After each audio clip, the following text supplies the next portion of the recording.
তো আমি বাথরুমের দরজার কাছে যে উকি মেরে দেখি ওর যন্ত্রটা শ্যাম্পু দিয়ে খেচতেছে। তো আমি ওরা বলতেছি কি হয়েছে রে, তুই এমনি খেচতেছিস কেন? তো বলে যে ম্যাডাম আমি কি কমু, আসলে আমার আজকে না খুব মনে চাচ্ছে, তাই আমি এটা করতেছি। তো আমি বলতেছি তোর মনে চাচ্ছে, চল আমার রুমে চল, আমি যেটা বলবো সেটা যদি তুই করিস তাহলে তুই যে কাজ শ্যাম্পু দিয়ে করতেছিলি সেই কাজটা আমার সঙ্গে করবি। আমার ছেলেটার বয়স যখন 10 বছর, তখন আমার স্বামীটা মারা যায়। তো আমার স্বামী যখন মারা যাওয়ার পরে কি আমার বয়স তখন 30-35 বছর বয়স।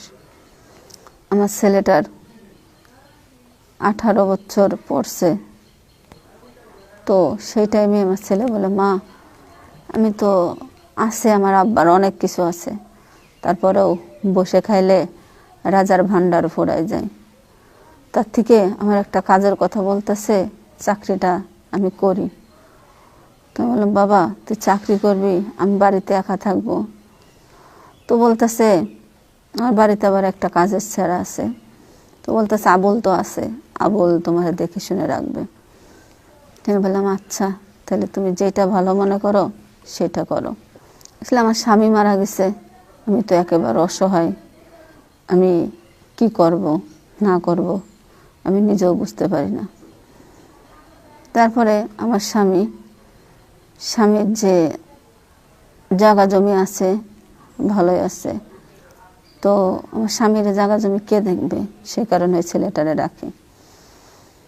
তো ওই ছেলেটাও খুব ভালো।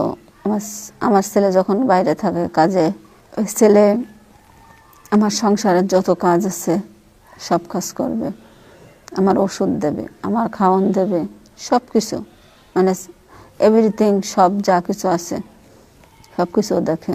ছেলেটা বিয়ে করে নাই।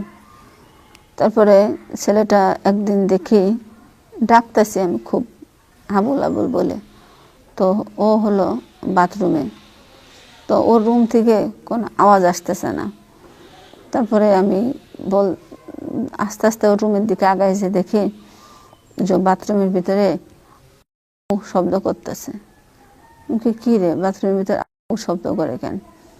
তো আমি বাথরুমের দরজার কাছে যে উকি মেরে দেখি যে ও শ্যাম্পু দিয়ে ওর যন্ত্রটা শ্যাম্পু দিয়ে খেচতেছে। তো আমি ওরা বলতেছি কি হয়েছে রে, তুই এমনি খেচতেছিস কেন?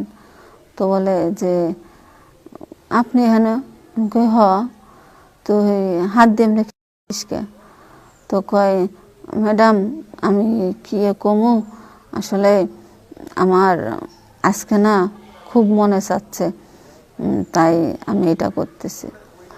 তো আমি বলতেছি তোর মনে চাচ্ছে, তাইলে তোর মনে যদি চেয়ে থাকে তুই তাহলে বিয়ে করে নিলে তো হয়, তাছাড়া তুই যে এইগুলা দিয়ে এগুলো করতেছিস এত তো তোর শরীরের ক্ষতি, তো হুদুদি শরীরের ক্ষতি করে লাভ আছে? কয় না, ক্ষতি করে লাভ নেই, তো আর কি করব, এখন কিছু করার নাই। তারপরে ওর কথায় আমার কথায়ও ওর মনে একটু সাহস পেল। একটু সাহস পাওয়ার পর বলতেছে আচ্ছা আপনি যেটা বলেন তাইলে আমি বিয়ে করব।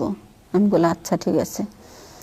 তো এই কথা বলে ও অনেকটা দূর, মানে অনেকটা দিন পর একদিন আমার এত মানে স্বামী ছাড়া রয়েছে এতদিন, মানে আমার কেমন যেন লাগতেছে। তো আমি একদিন ওরা ডাকতেছি, আবুল। বলে কি ম্যাডাম? বলে তোর একটা জিনিস বলবো, তুই কি রাখবি? তো বলতেছে কি? কয় আমি বলতেছি যে তুই কি আমার একটু সময় দিবি? তো বলে যে হ্যাঁ ম্যাডাম, কি বলেন, কখন দেওয়া লাগবে? আমি বললাম এখন। কয় আচ্ছা কন কি করব? আমি বললাম চল আমার রুমে চল। ও ভাবছে যে আমার রুমে মনে কোনো কাজ আছে, সেই কাজে আমি ওরা ডেকে নিয়ে যাচ্ছি। তারপর আমার রুমে যখন গেল, রুমে যাওয়ার পরে ওর সঙ্গে আমি সব কথা বলার পরে ও আমার বলতেছে যে সমস্যা নাই, আপনি যেটা বলবেন আমি সেটাই করব। তো আমি বললাম আচ্ছা ঠিক আছে, তুই যে আমি যেটা করব, আমি যেটা বলবো সেটা যদি তুই করিস তাহলে তুই যে কাজ শ্যাম্পু দিয়ে করতেছিলি সেই কাজটা আমার সঙ্গে করবি। তো বলে যে কি কাজ করব? আমি কই কি কাজ করবি তুই বুঝস না? কয় বুঝছি তো, তা আর কি করতে হইব? আমি কই আর কি করতে হইব মানে? এটাই কর। তো আমি 10 বছর পরে স্বামীর যে সুখ, স্বামীর যে ভালোবাসা 10 বছর পরে আমি পাইলাম।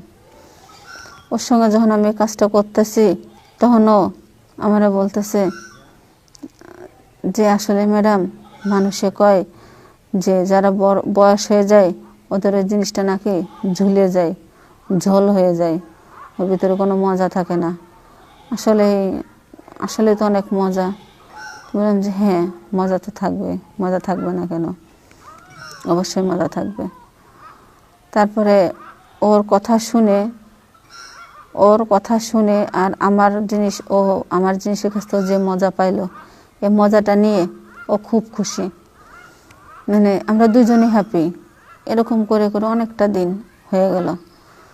তো প্রতিদিনই এরকম আমাদের চলে, প্রত্যেকটা দিন আমরা দুজনে এরকম কোনো কিছু করি, নাই সকালে নাই বিকালে নাই রাত্রে। আর বাসাতে তো কেউ নাই, শুধু আমি আর ও। তাছাড়া তো কোনো বাসায় অন্য কোনো লোক নেই, আর অন্য কোনো লোক ঢোকার মতো কোনো সিস্টেমও নাই। তারপরে হঠাৎ একদিন দুপুরবেলা আমরা দুজন ওই কাজ করব মানে প্রস্তুতি নিতেছি। আমারও গায়ে নাই, ওরও নাই। তো এর ভিতরে আমার ছেলে চাকরি করে, চাকরি থেকে হঠাৎ চলে আসছে যে আজকে বাড়িতে যেয়ে আমার মারে চমকে দেব। তো যাই দেখি আজকে আমার মা কোনে। এখন এটা বলে ও যখন ঘর থেকে বেরোইছে, বেরোনোর পর আমি ওরে মানে আমার বাড়ির সাইড থেকে তালা দিয়ে, মানে ভিতর সাইড দিয়ে তালা দিয়ে, তো চাবি ওর কাছে আছে। তো চাবি খুলে ঘরের ভিতরে ঢুকে দেখে যে এই অবস্থা। আসলে বাসার মধ্যে তো কেউ নাই, সেটা রুমের দরজা লাগাই নাই, মেন দরজা লাগানো। তো মেন দরজার চাবি তো আমার ছেলের কাছে আছে। তো আমার ছেলে খুলে এসে আমার বলতেছে, মা তুমি এটা কি করলা? এটা কি তুমি ঠিক করছো? তো আমি বললাম কেন ঠিক করো, কি হয়েছে?